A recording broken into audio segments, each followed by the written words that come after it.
wahai umat Nabi Muhammad sallallahu alaihi wasallam, kerjakanlah apa yang ingin kalian kerjakan, laksanakanlah apa yang ingin kalian laksanakan, fa innaka mayyit. Tapi ingat, apa itu? Kita akan mati. Kita akan menjadi mayat. Kita akan menjadi jenazah.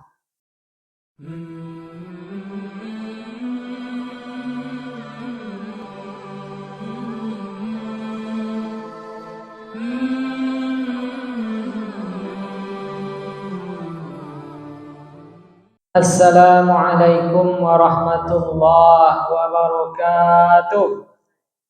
Bapak Ibu kaum muslimin, kaum muslimat dirahmati Allah Subhanahu wa taala. Adapun kajian kita malam kini menjelang waktu Isya tiba, yakni berdasarkan hadis dari Nabi Muhammad sallallahu alaihi wasallam, diriwayatkan oleh banyak ulama hadis. Salah satunya diriwayatkan oleh Imam At-Tabrani dalam kitab Mu'jam. Apa hadisnya? Atani Jibril alaihi salam faqala. Suatu ketika datang malaikat Jibril kepada Nabi Muhammad sallallahu alaihi wasallam, faqala, lalu berkata. Perkataan malaikat Jibril kepada Nabi Muhammad sallallahu alaihi wasallam dalam hadis yang disampaikan itu adalah nasihat, adalah pesan dari malaikat kepada Nabi Muhammad sallallahu alaihi wasallam yang sesungguhnya adalah pesan dan nasihat bagi kita kini yang mengaku umat Nabi Muhammad sallallahu alaihi wasallam. Ada beberapa pesannya. Di hadis itu disebutkan ada 3 setidaknya. Namun malam kini kalau tidak sampai ke 3-3-nya kita bahas, minimal ada cik. Apa kata malaikat Jibril kepada Nabi Muhammad sallallahu alaihi wasallam? Ya Muhammad, ish ma syi'ta fa innaka mayyit. Ya Muhammad, ish ma syi'ta fa innaka mayyitun. Wahai Muhammad, kalau kita kini yang mengaku umat Nabi Muhammad, wahai umat Nabi Muhammad sallallahu alaihi wasallam, kerjakanlah apa yang ingin kalian kerjakan, laksanakanlah apa yang ingin kalian laksanakan, fa innaka mayyit. Tapi ingat, apa itu? Kita akan mati. Kita akan menjadi mayat. Kita akan menjadi jenazah. Kalaulah kita meninggal dunia besok,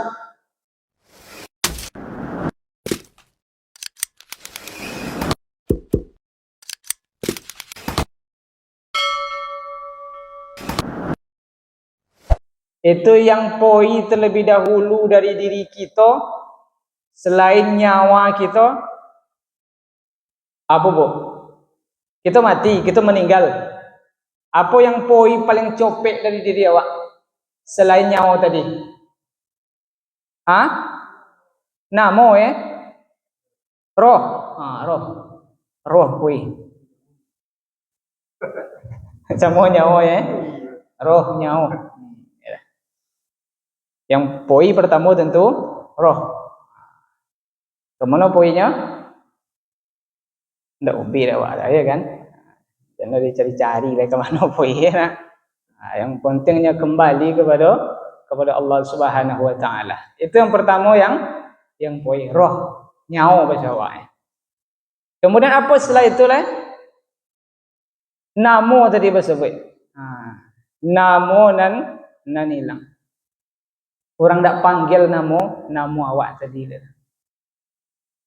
Awak meninggal di Pekanbaru, bawa ke Pulau Lancang, meninggal di rumah sakit, bawa ke Pulau Lancang, bertanya orang di kampung kepada kerabatnya yang dalam mobil jenazah, lah di mana moi? Itu bahasa awak lah. Kira? Tak bahasa buik nama tadi lah. Apalagi golar-golaran tak bahasa buik lah. Pangke tak bahasa buik lah. Di mana mayat lah? Kalau bahasa Indonesia di mana jenazah? Itu yang bertanya.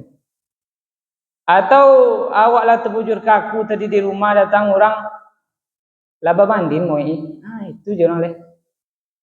Tak ada nama awak disebut-sebut dah. Jadi kalau awak mati meninggal dunia, nan copek lo poi rupanya namu. Beda dengan ayam. Kalau ayam dari sembeli, itu banyak namu beko mah. Ayam goreng, ayam gulai, ayam Kentucky, ayam pop, ayam rondang, macam namu ya. Tapi kalau awak namu runan, nan hilang rupanya terlebih dahulu. Tidak ada lah. Ayam penyek ya. Macam nama-nama. Ayam penyek, jadi tukulah itu penyek ya. Ayam penyek nama. Ayam geprek, itu nama. Banyak nama sudah mati. Jadi kata malaikat Jibril kepada Nabi, nasihatnya dan nasihat bagi kita segalanya. Kerojonlah apa yang ingin dikerojokan, fa innaka mayyit. Tapi ingat, suatu hari nanti kalian akan meninggal. Kalian akan menjadi jenazah, kalian akan menjadi muik bersawai. Adakah orang yang ingin hidup sekehendak hatinya, apa jenyo-nyonya bersawai? Aduh. Diceritakan Allah Subhanahu wa taala dalam Al-Qur'an. Apa jenyo-nyonya dunia kah? Dan kalau kita baca Al-Quran Bapak Ibu yang dirahmati Allah, itu banyak isinya tentang kisah, tentang sejarah, baik para nabi dan rasul maupun kisah orang-orang soleh dan kisah orang-orang yang dijadikan pelajaran bagi kita kini. Jadi isi Al-Quran itu banyaknya tentang kisah, tentang sejarah yang benar-benar terjadi dulu di masa lalu. Bahkan salah satu nama surah itu ada namanya surah Al-Qasas. Al-Qasas itu artinya cerita-cerita. Tapi cerita itu memang terjadi dulu. Diceritakan Allah kepada Nabi Muhammad menceritakan kepada kita. Dan kisah itu kisah nyata, tidak cerita aja roh. Ada cerita kancil dengan buayo, ada cerita macam lah, tapi itu kan cerita-ceritanya. Entah yo, entah tidak. Tapi yang ditulis di dalam Al-Quran itu kisah itu benar-benar terjadi dulu di masa lalu, diceritakan Allah Subhanahu wa taala kembali kepada kita untuk kita mengambil pelajaran, untuk kita mengambil ibrah dari kisah dan cerita itu. Dan yang paling banyak diceritakan adalah cerita Nabi dan Rasul. Nabi dan Rasul. Nabi dan Rasul itu banyak. Tapi yang kita ketahui, yang kita pelajari dari dulu, itu ada 25 Nabi dan Rasul. Mulai dari Nabi Adam, Idris, Nuh, Hud, Saleh, sampai Nabi Muhammad SAW. Dan di antara banyaknya Nabi dan Rasul tadi, baik yang 25 tadi, itu ada Nabi-Nabi yang diceritakan Allah Subhanahu wa ta'ala dalam Al-Quran itu lengkap ceritanya. Ada yang diceritakan hanya sebagian kisah, ada yang diceritakan hanya sekedar namanya saja, ada banyak ceritanya loh. Di antara Nabi yang agak lengkap ceritanya diceritakan Allah Subhanahu wa ta'ala dalam Al-Quran, salah satunya mungkin Nabi Yusuf.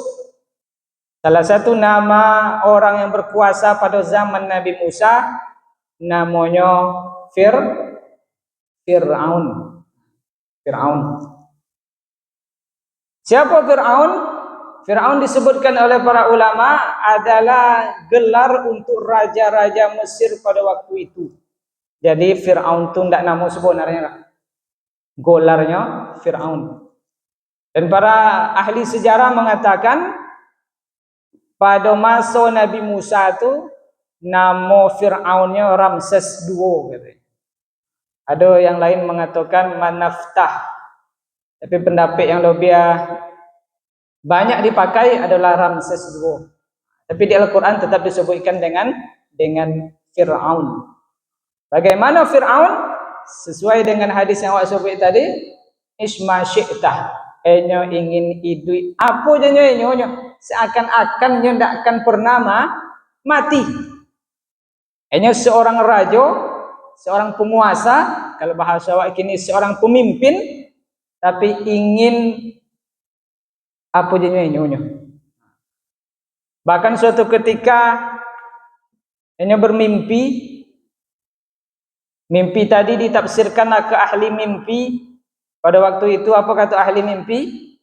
Bahwa besok Fir'aun akan ada orang yang akan menggantikan kekuasaan engkau. Jadi Fir'aun sedikit cerita kan ingin berkuasa. Padahal dalam surah An-Nazi'at pun disebutkan faqala ana rabbukumul a'la. Fir'aun itu mengaku hanya Tuhan yang lebih tinggi. Tidak ada sombong yang lebih sombong kecuali sombong mengatakan dirinya Tuhan. Tidak ada sombong dia tertulero. Bahkan a'lah, Tuhan yang paling tinggi je. Jadi Fir'aun begitu kan berkuasanya Fir'aun pada waktu itu. Kemudian ketika Fir'aun tadi mengatakan kepada orang, hanya Tuhan, hanya paling tinggi, hanya yang paling berkuasa, segala apa yang dikatakan enyo pasti dilakukan orang. Tunjuk enyo, suara enyo yang besar akan diikuti de orang. Tak ada yang kan membantah. Membantah mati le pada waktu itu. Kemudian kalau kulak kerarek ke baru. Pacu keluar kan tu. Pokok apanya enyo. Ada yang menentang. Kini ada Musa yang menentang. Kemudian disampaikan kepada tukang sihir Fir'aun untuk mengeluarkan ular-ular tadi. Tungkik Nabi Musa bisa menjadi ular. Itu salah satu mukjizat Nabi Musa. Tungkiknya menjadi ular. Bapak Ibu yang dirahmati Allah Subhanahu wa taala, demikianlah untuk menit lagi waktu Isya. Mudah-mudahan bermanfaat bagi kita segalanya, terutama bagi diri kami yang menyampaikan. Billahi taufiq wal hidayah war ridha wa inayah. Wassalamualaikum warahmatullahi wabarakatuh.